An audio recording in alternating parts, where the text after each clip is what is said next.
First Chronicles chapter 19. Now after this, Nahash the king of the Ammonites died, and his son reigned in his place. And David said, I will deal kindly with Hanun the son of Nahash, for his father dealt kindly with me. So David sent messengers to console him concerning his father. And David's servants came to the land of the Ammonites to Hanun to console him. But the princes of the Ammonites said to Hanun, Do you think, because David has sent comforters to you, that he is honoring your father? Have not his servants come to you to search and to overthrow and to spy out the land? So Hanun took David's servants and shaved them and cut off their garments in the middle at their hips and sent them away. And they departed. When David was told concerning the men, he sent messengers to meet them. For the men were greatly ashamed. And the king said, Remain at Jericho until your beards have grown, and then return. When the Ammonites saw that they had become a stench to David, Hanun and the Ammonites sent 1,000 talents of silver to hire chariots and horsemen from Mesopotamia, from Aram-Maacah, and from Zobah. They hired 32,000 chariots, and the king of Maacah with his army, who came and encamped before Medeba, and the Ammonites were mustered from their cities and came to battle. When David heard of it, he sent Joab and all the army of the mighty men. And the Ammonites came out and drew up in battle array at the entrance of the city. And the kings who had come were by themselves in the open country.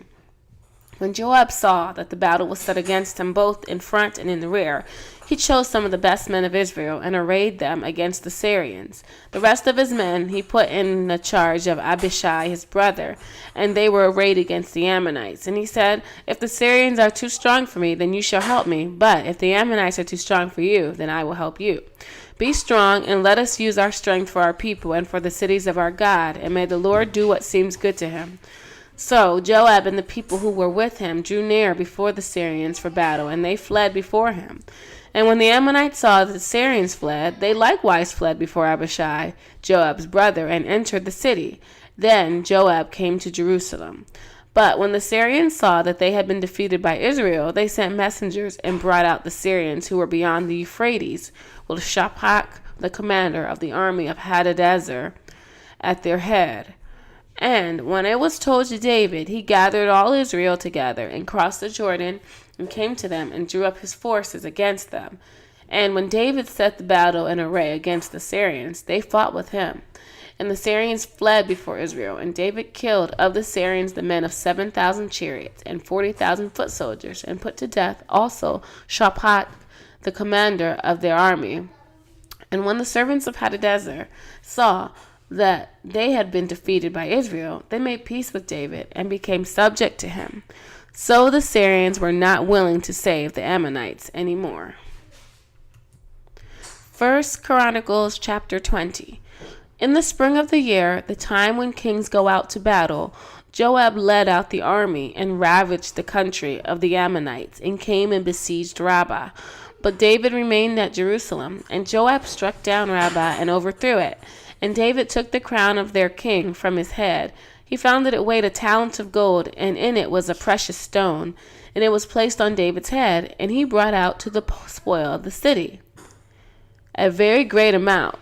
And he brought out the people who were in it, and set them to labor with saws and iron picks and axes. And thus David did to all the cities of the Ammonites. Then David and all the people returned to Jerusalem. And after this, there arose war with the Philistines at Gezer. Then Sibbecai the Hushathite struck down Sippai, who was one of the descendants of the giants, and the Philistines were subdued. And there was again war with the Philistines, and Elhanan the son of Jair struck down Lahmi, the brother of Goliath the Gittite. The shaft of those whose spear was like a weaver's beam. And there was again war at Gath, where there was a man of great stature who had 6 fingers on each hand and 6 toes on each foot, 24 in number, and he also was descended from the giants. And when he taunted Israel, Jonathan, the son of Shimeah, David's brother, struck him down. These were descended from the giants in Gath, and they fell by the hand of David and by the hand of his servants. 1 Chronicles chapter 21. Then Satan stood against Israel and incited David to number Israel. So David said to Jacob and the other commanders of the army, "Go, number Israel from Beersheba to Dan, and bring me a report that I may know their number." But Joab said, "May the Lord add to his people 100 times as many as they are. Are they not, my lord the king, all of them my lord's servants? Why then should my lord require this? Why should it be a cause of guilt for Israel?" But the king's word prevailed against Joab. So Joab departed and went throughout all Israel and came back to Jerusalem. And Jacob gave the sum of the numbering of the people to David. In all Israel there were 1,100,000 men who drew the sword, and in Judah 470,000 who drew the sword. But he did not include Levi and Benjamin in the numbering, for the king's command was abhorrent to Joab. But God was displeased with this thing, and he struck Israel. And David said to God, "I have sinned greatly in that I have done this thing. But now please take away the iniquity of your servant. Thus says the Lord, choose what you will, either 3 years of famine or 3 months of devastation by your foes, while the sword of your enemies overtake you. Or else 3 days of the sword of the Lord, but still on the land, with the angel of the Lord destroying throughout all the territory of Israel. Now decide what answer I shall return to him who sent me." Then David said to God, "I am in great distress. Let me fall into the hand of the Lord, for his mercy is very great. But do not let me fall into the hand of man." So the Lord sent a pestilence on Israel, and 70,000 men of Israel fell. And God sent the angel to Jerusalem to destroy it. But as he was about to destroy it, the Lord saw it, and he relented from the calamity. And he said to the angel who was working destruction, "It is enough, now stay your hand." And the angel of the Lord was standing by the threshing floor of the Ornan and the Jebusite. And David lifted his eyes and saw the angel of the Lord standing between earth and heaven, and in his hand a drawn sword stretched out over Jerusalem. Then David and the elders, clothed in sackcloth, fell upon their faces. And David said to God, was it not who I commanded to number the people? Is it I who have sinned and did great evil? But these sheep, what have they done? Please let your hand, O Lord my God, be against me and against my father's house. Please do not let the plague be on your people." Now the angels of the Lord commanded Gad to say to David that David should go up and raise an altar to the Lord on the threshing floor of Ornan and Jebusite. So David went up at Gad's word, which he had spoken in the name of the Lord. Now Ornan was threshing wheat. He turned and saw the angel, and his 4 sons who were with him hid themselves. As David came to Ornan looked and saw David, and went out from the threshing floor, and paid homage to David with his face to the ground. And David said to Ornan, "Give me the site of your threshing floor, that I may build on it an altar to the Lord. Give it to me as its full price, that the plow may be averted from the people." Then Ornan said to David, "Take it, and let my lord the king do what seems good to him. See, I give the oxen for burnt offerings, and the threshing sledges for the wood, and the wheat for grain offering. I give it all."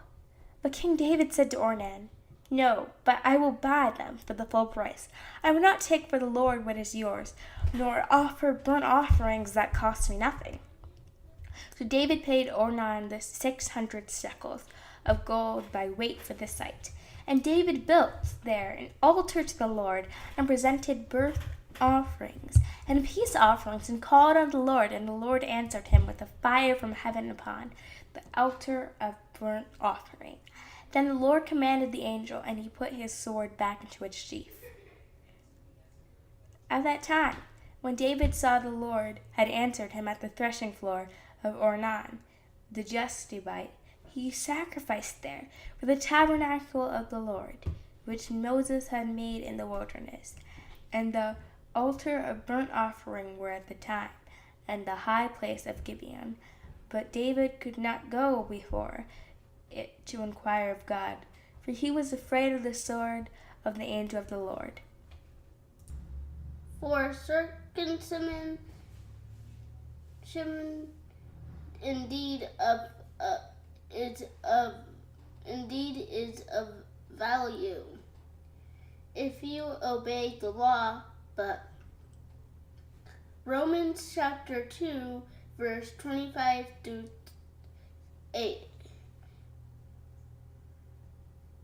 3.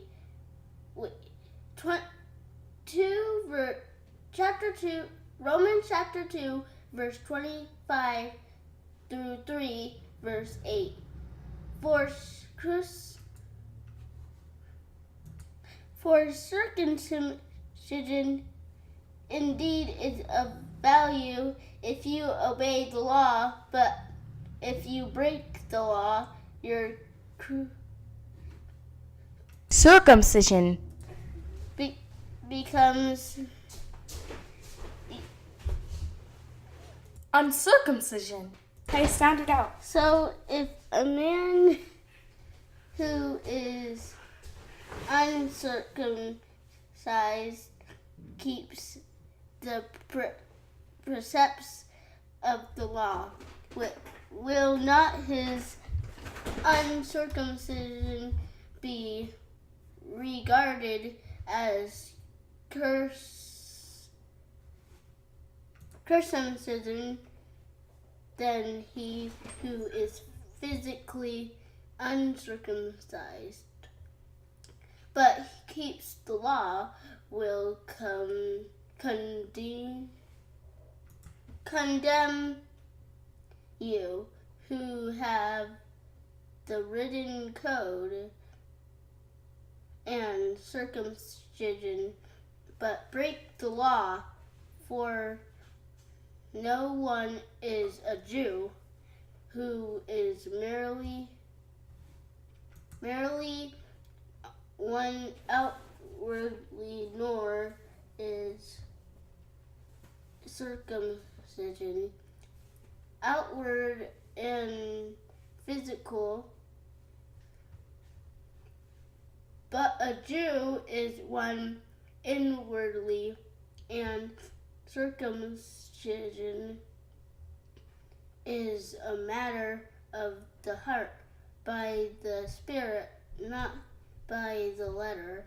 His praise is not from man, but from God.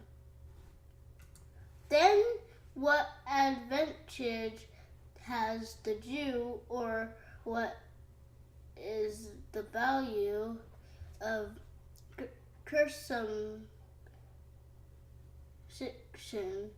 circumcision?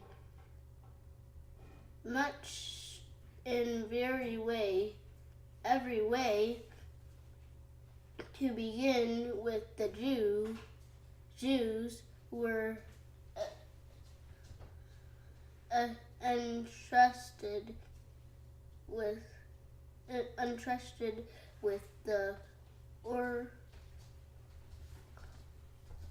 oracles of God. What is some were unfaithful? Does their faithfulness nullify the faithfulness of God? By no means.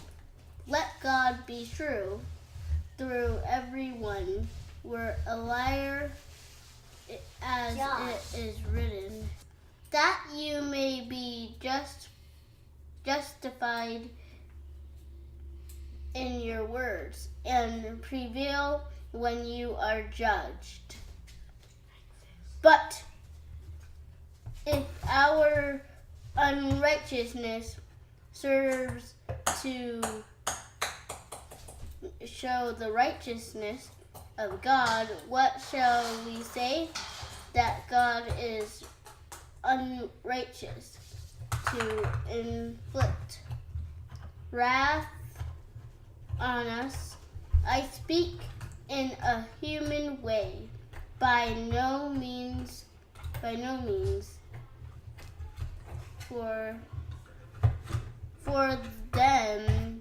For then, how could God judge the world? But if through my lie, God's truth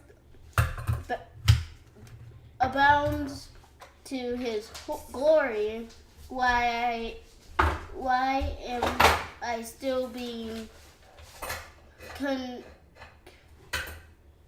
condemned as a sinner? I didn't do that. And why not do evil that good may come, as some people slanderously charge us with saying their condemnation. No, that's not it. Condemnation